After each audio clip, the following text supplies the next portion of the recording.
Welcome everyone to Dropkick DiSKussions presented by Sportskeeda. I'm your host Corey Guns, along with Sportskeeda's wrestling expert Tom Collahue. And on this week's episode, we're talking the continued build to SummerSlam, Raw Underground Women's Edition, and the surprisingly great cell phone reception that Braun Strowman gets in the swamp. But let's start the show discussing the new group now known as Retribution. We discussed them briefly on last week's episode, which was recorded just as news of this new faction was leaking out on social media, and now we've had the chance to see them in action a little bit on both Raw and SmackDown.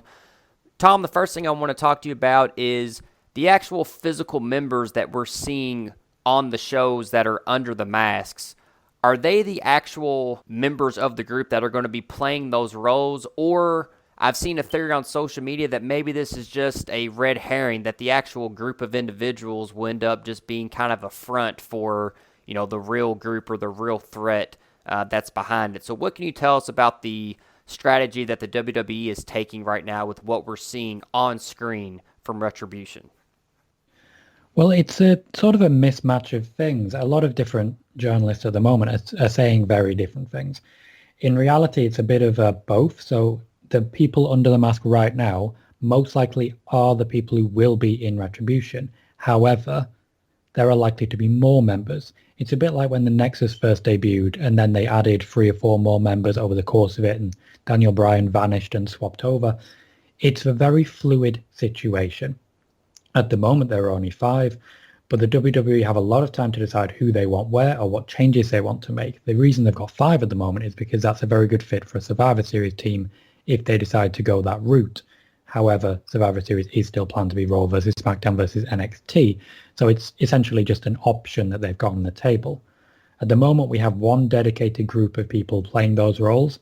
It's certainly possible to stick with that group, but the WWE aren't really in the habit of sticking with something. If a better option appears in their eyes, they will take it.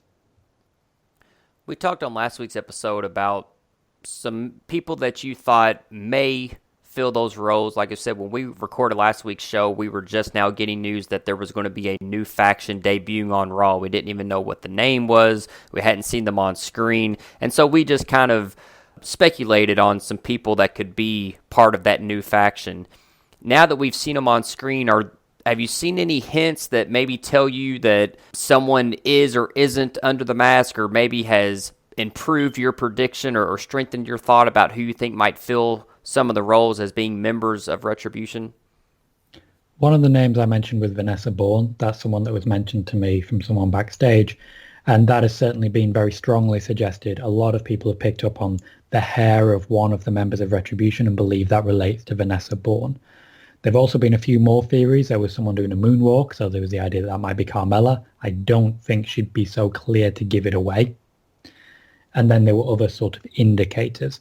However, at the moment, the only certain is that it's definitely not Dominik Mysterio. With everything that's going on in society, with racial injustice and protesting and hey, I live in Louisville, Kentucky, so if you've been following the news, I'm right in the thick of it. I live about 20 minutes south, where we have protests and marches just about every other night, every weekend. So we've got our own issues going on right here locally. So I ask this, being someone who kind of sees that and deals with that every day, is this really the time for the WWE to be doing this kind of storyline on TV right now? You got this group that, they've got the black ski mask on, the all black outfits. They're, causing chaos. They're throwing bricks through windows. Obviously playing off of what we see, at least here in the States, on the news and on television almost every single day. So with the climate that society is in right now, is this really the time for the WWE to be making a storyline out of all this? I would say absolutely not. This does really come across as political, and that's something they're going to struggle to get away from, even with the best of intentions. Regardless of what they were hoping to do, the way that this is happening, even just the name Retribution, really throws a lot of things into question and has a lot of parallels with what is going on with the world right now. And to be fair, Vince McMahon has a habit of commenting on what's going on in the world in his storylines. He's just usually not so blatant about it. One slightly more positive aside on this, though, is that I really struggled to tell the difference between Retribution and the ninjas of Akira Tozawa. So I was pretty sure watching Raw that R-Truth is a member of Retribution because he dressed as a ninja and rolled up Akira Tozawa. Really hard to tell. Let's move on to this past Monday's edition of Monday Night Raw. We saw some continued build-up for SummerSlam, and I want to focus on really the two biggest feuds and the two biggest matches going into SummerSlam for Raw, that being Randy Orton and Drew McIntyre, and then also Seth Rollins against what appears to be one-on-one with Dominik Mysterio. And I want to start there with Rollins and Dominik because, man, did Dominik Mysterio pay some dues on Monday Night Raw? I know a lot has been made about him not having to go through the NXT system, and even though Rey Mysterio is his father and has obviously trained him, we haven't seen him in the ring at all.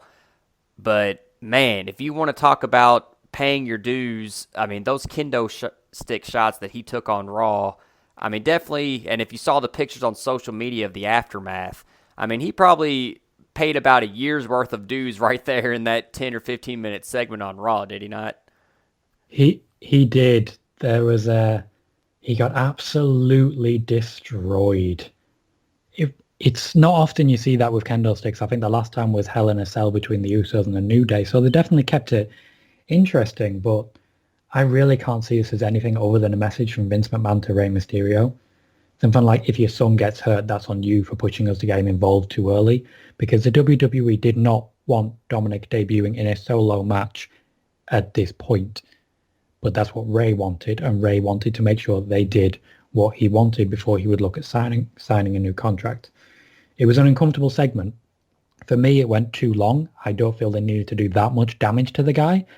As you say, if you've seen the pictures, it's excessive. Mm-hmm.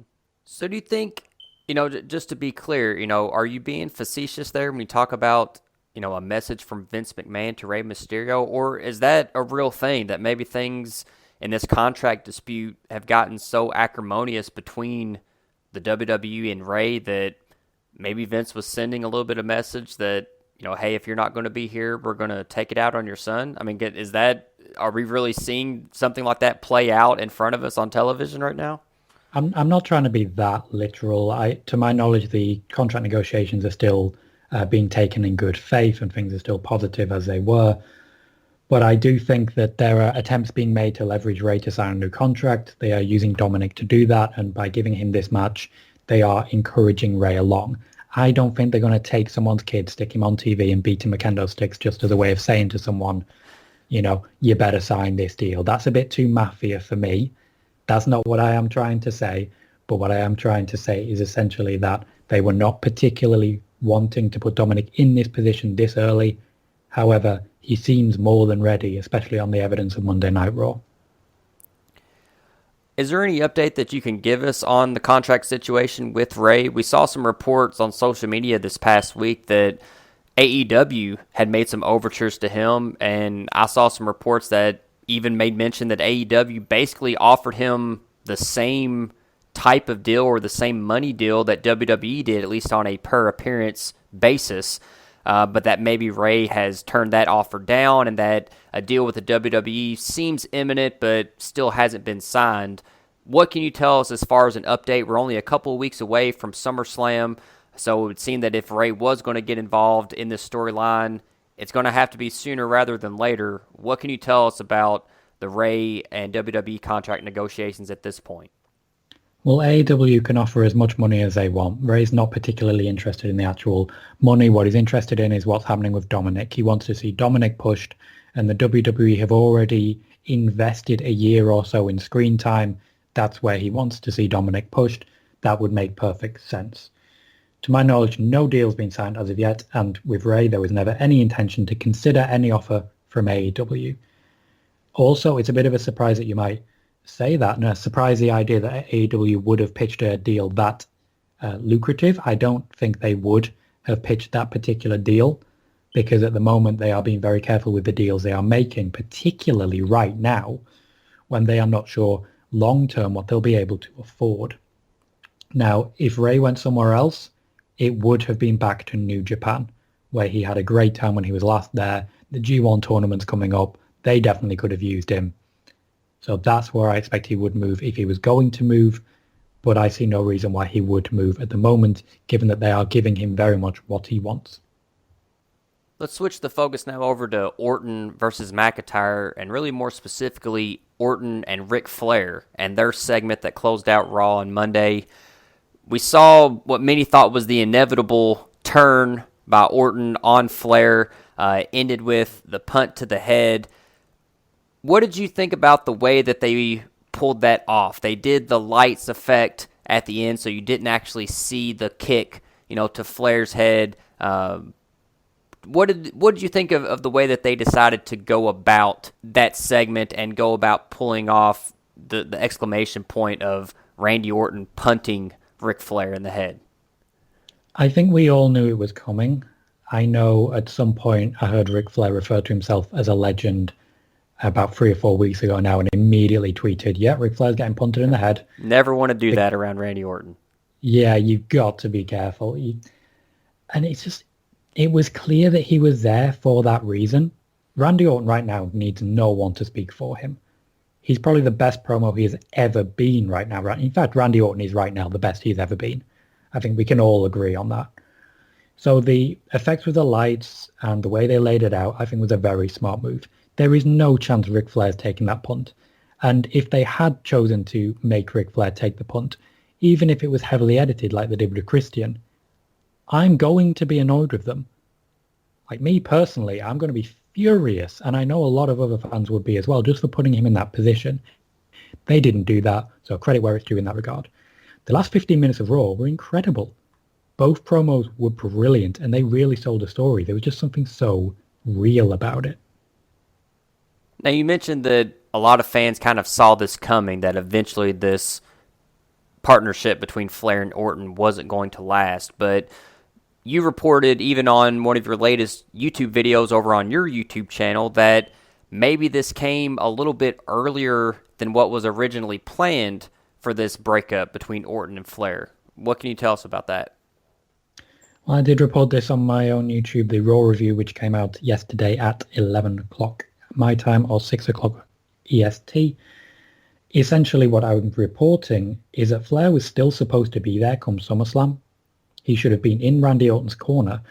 And then after that, we would have had a segment similar to this, but not the same. But with the health situation changing both personally as it pertains to Ric Flair and company-wide, the decision was made last week, quite last second, to write him off. As such, we have quite a real promo from both men because they didn't have much to go on. They weren't given much in writing to essentially say, okay, go out there and hit these exact notes. So that's a very close to real promo from both guys with a bit of editing where they would write out a couple of lines and so on and so forth, which is one of the reasons why Randy Orton was talking about, oh, Rick, are you crying, when Ric Flair was not crying at that point. Ric Flair wasn't particularly happy to be written off at this stage, but I don't think he'd have been particularly happy to be written off at any stage. And he referenced that in the promo, saying he was just happy to be on Raw. It was laid out very last second, but I think both men absolutely nailed it. Let's move on to Raw Underground. We saw the latest installment this past Monday. We talked a lot about this on last week's episode, but this week was a little bit different because we kind of saw the Raw Underground Women's Edition this week, and the focal point of that was Shayna Baszler, who we saw just run roughshod in Raw Underground this week. Is this position for Shayna being, a focal point of Raw Underground, and maybe if they are going to start a women's division, is this kind of her consolation prize to the fact that maybe she was supposed to be in the Raw Women's title picture, and now after a lot of rewriting, it seems like she's on the outside looking in? So is this kind of a peace offering that, hey, you're not in the title picture, but we're going to make you a marquee figure in this new segment or this new brand that we're developing with Raw Underground? I would never say to Shayna Baszler this is a consolation prize, mostly because she could legitimately murder me. But it's kind of a consolation prize. Yes, there were a lot of changes for the Raw Women's title picture, and the idea of Shayna Baszler being there is in and out. She's been very in and out of plans. But what I will say, Shane McMahon is actually a very big fan of Baszler. So he saw a chance to use her, and I thought in that particular environment, he used her very well. Do you think that we could possibly see some intergender underground fights between, men and women? I mean, I think Shayna would be someone that a lot of fans would probably buy her being able to hold her own against some males. So do you think that that's maybe a possibility, a direction that we could see this go at some point? Well, as I mentioned earlier, Shayna Baszler could legitimately destroy most of the men on the roster. I have absolute confidence in that. So it's certainly an environment where they could do intergender, but I suspect if they did intergender, it would be Shayna Baszler beating up a bunch of men and not taking a hit. It's unlikely at this time we will ever in the WWE get intergender wrestling. It's not something they want to do because they feel that people should be fighting in some way or other for championships in their divisions.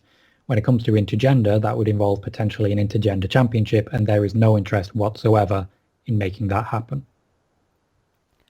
We talked on last week's episode about how we both thought that the creative for introducing Brock Lesnar into Raw Underground was basically staring us in the face, that this would be a great environment and a great way to bring him back into the fold, even if it's for limited appearances.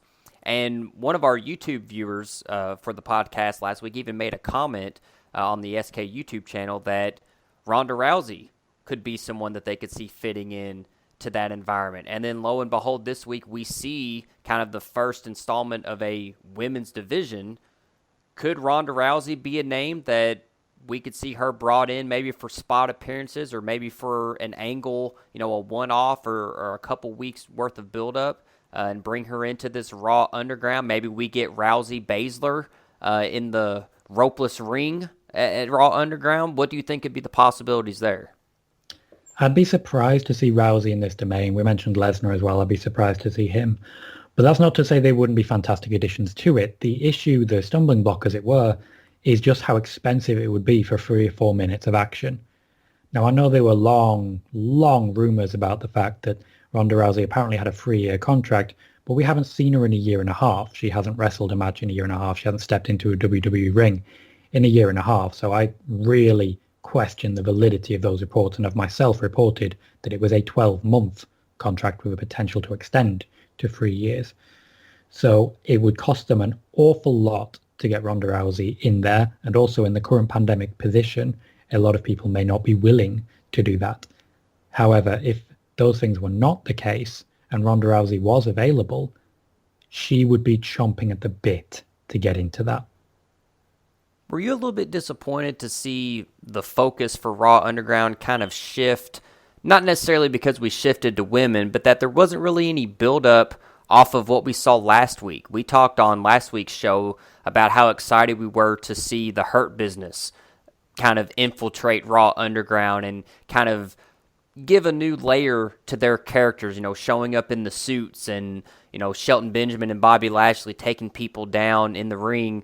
We thought that was a really cool aesthetic for them and that maybe that could really be something that they could build off of. And then this week, we really don't see any follow-up to that or really anything that we saw as far as the Raw Underground debut last week. Were you a little bit disappointed to not see any type of further development or build-up off of what we saw last week? I was actually. I was very disappointed because I felt that was a really good way to end Raw. A lot of people were excited from what I can tell, but apparently the whole thing was rewritten well after it was all filmed. Really confusing because now you have a massive continuity problem, and a real shame because I felt the MVP in charge of the Raw Underground scene would have had that fantastic mafia feel to it. Yeah. I felt they could have delivered heavy in that, but at the same time, even though they would have loved to see Shayna Baszler and that there, Shane McMahon has plans and he has ideas and he wants to develop this. A large part of it being developing new stars as they come through. So while I feel if it was a one-off appearance from Shane or if he was leaving after this week, we would have had the Hurt Business take over, and that was, for a moment at least, the plan. We are going to be seeing a lot more of Shane McMahon in the near future. Let's switch over to SmackDown, and I feel like this is going to be a recurring theme throughout the next couple of episodes until we get to SummerSlam, but we saw another chapter in this Fiend, Braun Strowman, Alexa Bliss storyline. And, we see Alexa come out with the Fiend. There seems to be some type of weird interaction between those two. We see Braun appear on the video screen. Apparently, he got out of the swamp and looks like he's got pretty good cell phone reception because it looks like he cut his promo just on a cell phone or an iPhone and sent it over to SmackDown. What did you make of all this, about this week's progression in the storyline? Is there any type of dots that we can connect at this point? And if not, do you think that we will ever see any dots connected, or is this just a means to an end to get to the match at SummerSlam? As with all things Fiend related, we'll get about half of the dots connected and the rest will just be left up to our imagination. We still have no answer as to whether the whole swamp fight actually really happened or if Braun just took some time off, went out to a swamp, didn't encounter Bray, and then just left. Things between Bray and Braun, for me at least, became less interesting, particularly with Braun saying he doesn't care about Alexa Bliss. And of course the fact that Braun's been given a couple of weeks off, so it's difficult for him to be there and connecting, especially when before that, Bray had a couple of months off. So these two have really struggled to just get in a ring together. But the connection between Alexa Bliss and The Fiend certainly became more interesting. There's a lot of storyline left to be played out there. And when it comes to long-term storytelling, The Fiend is a master of it. I'm interested to see what they do. However, it does seem as though whatever they do, the end of it will be SummerSlam, when The Fiend is going to have his match, is potentially going to get what he wants. And then Alexa Bliss, I would imagine, is just going to go back to what she was doing beforehand. Yeah, that's a great point that you bring up, and I almost even forgot about that, they bring Alexa Bliss in, she's a part of the swamp fight, then The Fiend attacks her, and then one of the first things out of Braun Strowman's mouth this week is, I could care less about Alexa Bliss. So either that's terrible storytelling or forethought on either whoever approved Braun's promo or this storyline, or maybe it's a telltale sign that maybe Alexa Bliss is going to turn heel and join The Fiend. Like I said, we saw that kind of weird interaction between her and Bray in the ring. If you were in control, where do you see this going? Do you think that was maybe just a slip-up? Do you think that the fact that Braun said he doesn't care about Alexa will actually end up being part of the storyline? Where do you come out on that end? I think it's the option that almost nobody has actually picked up on. I think Braun's lying. I think Braun is lying to try and encourage The Fiend to let Alexa Bliss go. It's the standard negotiating tactic. It's hostage negotiation. Take away the leverage. He has something you want. Okay, make him let her go. Because if you don't care about her, what benefit is there to The Fiend of keeping control of Alexa Bliss? None whatsoever. I think Braun's just lying in an attempt to have her released before, I'd imagine, this week or next week, coming back and essentially admitting the fact that he wants her back. But at the same point, he never had her to begin with. And this is the most confusing thing of all of this for me. They haven't established an actual relationship between Braun Strowman and Alexa Bliss. Yeah. Yes, there was clearly a brief flirtation several years ago, but a lot can change in that time, and they've not really been seen on TV together. I'm not aware of there being a relationship, particularly in kayfabe. Obviously, they have shown that they really like each other personally. And in fact, there was a ride-along of the two of them, which I found very entertaining. But professionally, in kayfabe, there is no connection here. So I think they should be working to establish that connection going forwards, and maybe that'll be Braun Strowman's storyline afterwards. Could also be The Fiend's, of course. Alexa Bliss could really shape the future for both men. And thankfully, the people writing this primarily are Bray Wyatt and Alexa Bliss. Yeah, I'm usually a fan of this type of storytelling in wrestling and these type of, if you want to call it soap operas, that's fine, but just this type of long-form storytelling. But at the same time, it makes me less interested when I get the feeling that maybe there's not really a logical end in sight. It's just they're throwing things up against the wall, just trying to make interesting tidbits from week to week without any real concurrent story going on. So I'll be interested to see how this kind of all ends up. I'm hoping that the WWE won't disappoint me, but that hasn't really worked well for me in the past lately. So, but we'll see. I'm still holding out hope. Now, let's move forward and take a look at SummerSlam. It's going to be the Fiend and Strowman for the title. We're coming up on the 1-year anniversary of the debut of the Fiend. Remember, it was at last year's SummerSlam that he debuted against Finn Balor. And it's also interesting because that's really marks the 1-year anniversary of this podcast. Our very first episode was previewing that year's SummerSlam. So with this year's edition in mind, does the Fiend have to win at SummerSlam after all of this? Because I feel like that if he doesn't, it may have to be the end of the character, at least for a while. You'll have to put him up on the shelf and maybe not bring him back for 6 months to a year with all this buildup. So are you in agreement with that you feel like for the sake of the character, the Fiend has to win this match at SummerSlam? I am in agreement with that. And I think it's a very bad thing how many times we've been sat here talking about the fact that the Fiend has to win. You think back to obviously SummerSlam when he debuted, he had to win that one. That's fair enough. That's his debut. It's going to be a big debut.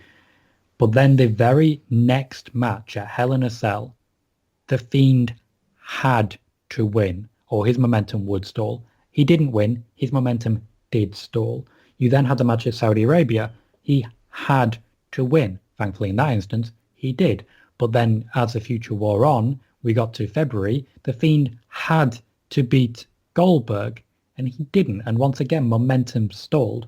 You say maybe the Fiend will need some time off. We just had 4 months with no Fiend.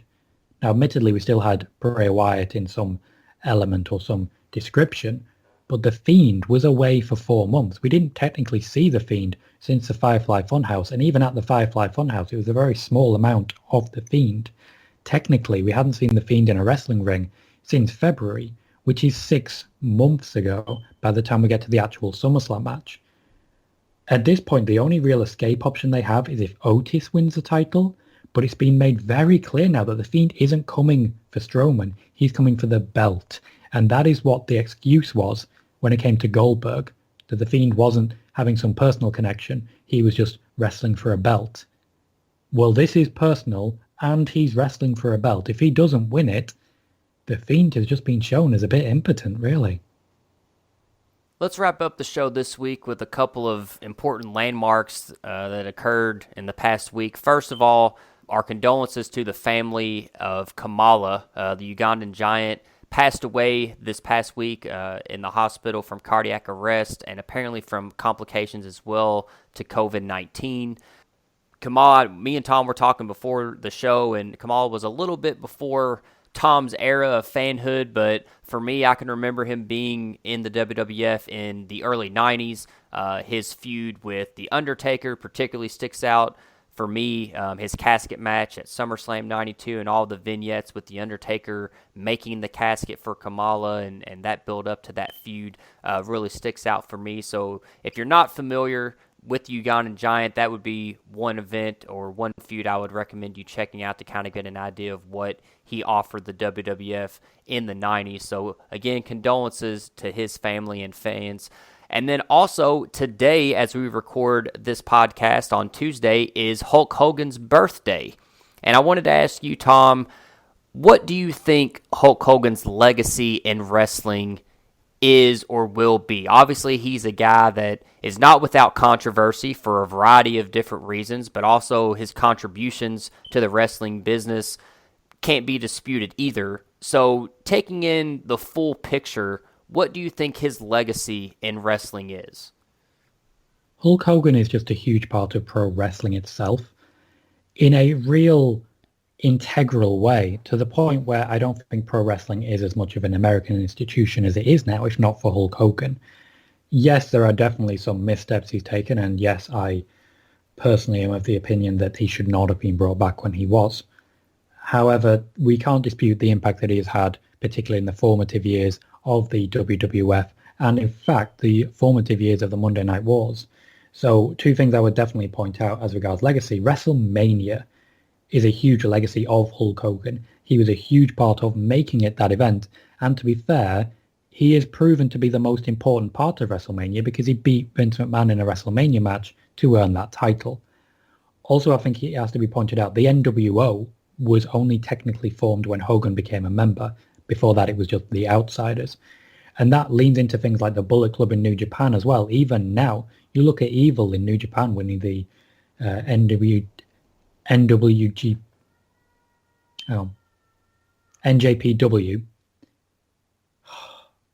It's a bunch of letters. It's a bunch of letters. IWGP, because it's not the same as the actual competition. The IWGP Heavyweight Champion and the IWGP Intercontinental Championship defecting to Bullet Club. Well, there wouldn't be a Bullet Club if not for the NWO. There wouldn't be an NWO if not for Hulk Hogan. Those are some of the big ones that I would personally pick out now.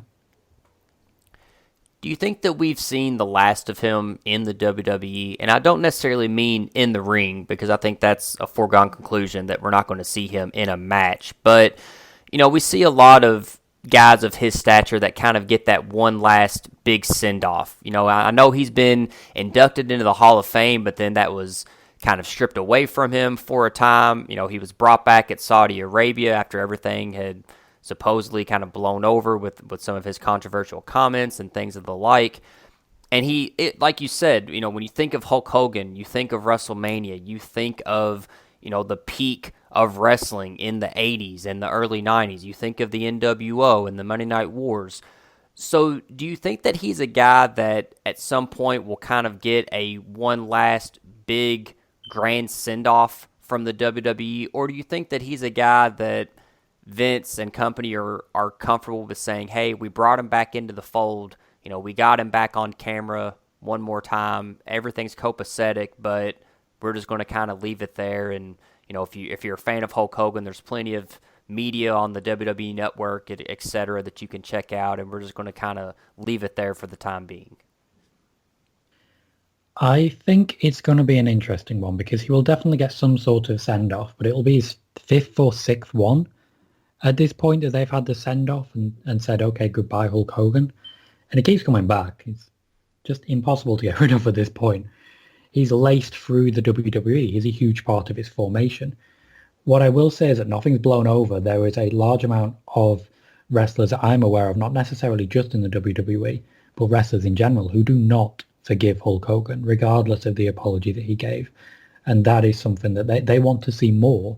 They want to see more effort. 1, to change, and 2, to show that he has learned and encourage other people to change and grow. Now, I think we're going to see a lot of outside the ring stuff still. He'll be there at the Hall of Fame. He'll be there at table for free. The last time we really saw him, he was doing the introduction for his team in Saudi Arabia. I think we may see more of that. But hopefully we've seen the last of him in the ring, and hopefully today's stars don't need Hulk Hogan to get over, because I don't think they do. No, I would agree with that. I think that the time for the rub from the Hulkster is probably definitely past, but you've got to appreciate what he has done for the business and kind of his position on that, in my opinion, the Mount Rushmore of wrestling. I think he has a stake to that claim. But I agree. I think kind of where it is now, maybe we get one more last send-off. I'm not really sure how that would play into plans since he's already in the Hall of Fame. And maybe a big 5-part documentary series. Yeah, that'd be cool. Yeah, something kind of like The Undertaker. I'd be up with that. And maybe in that documentary you see some of those things that you mentioned, that maybe the efforts he's making to educate himself and make himself maybe a little bit more of a better person and right some wrongs. I think that could be a good look for him. If he is making those efforts, I would like to see that, because I feel that would change some minds, not least his own mind, which is what I think a lot of people would like to see changing. Well, we appreciate you all tuning in for another edition of Dropkick DiSKussions, and we do want to take the time to thank you all for tuning in to last week's episode. Last week's episode was the most listened to episode of the podcast to date, and as we said, we're coming up on our 1-year anniversary, so thank you guys so much for tuning in, and we hope that you stick with us and continue to give us views and your likes and your comments over on the Sportskeeda YouTube channel. You can also subscribe to Tom's personal YouTube channel as well, and follow him on Twitter at Callahue. I'm on Twitter at Corey Guns, and you can also check out Sportskeeda.com for the latest wrestling news and articles. Thank you for joining us, and we will see you next week on the Dropkick DiSKussions podcast.